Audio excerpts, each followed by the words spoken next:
High সবাইকে and welcome back to my daily blog. তো এই ভিডিওটা অনেক দিন আগেই নেওয়া, কিন্তু আমার এডিট করার আলসিতে আর আপলোড করা হয়নি। তো এদিন ভাই আরও কাকি আসছিল, আর এখানে আসার পর বরফ খাওয়ার কথা মনে পড়ছে। ঘর থেকে ভাইবা আইছিল যে বরফ খাইব, তো আমি বলতেছিলাম দেখা গেটের পাড়ে আইসে, আর বেচারা সত্যি ভাবছে। তো তারপর একটুখানি পর সত্যি সত্যি বরফওয়ালা আসে, আর এখানে আমি খাইতেছিলাম আচার। ইসিরে অনেক ব্যথা খাইতে নিয়েছিল। তো তারপর বরফওয়ালা আসে, আর ওর মনের শান্তি মানে ইচ্ছা মিটে দুইটা বরফ নিয়ে আসে পরে ঘরে। আর এখানে ওরা বোম্মা জিগাইতেছিল যে কী কী ফ্লেভার লাগে, বেচারা তো দেখাও পারে না কী কী আছে। তো যাই হোক দুইটা নিয়ে আইসা করছে, কারো দেয় নাই, না আমার একটু দিছে না দিশারে দিছে। দিশা এমনিতেও খায়নি, আর দিশা হইলো আমার ভাগ্নি।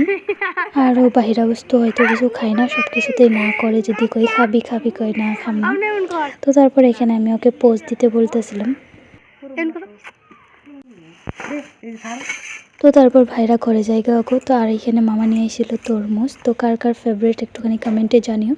আমারও অত একটা ভালো লাগে না, কিন্তু খাই আর কি।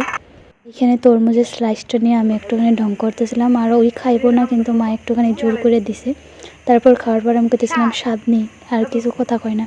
তো তারপর এখানে আমি একটু ঢং ঢং করে খায়া নিই।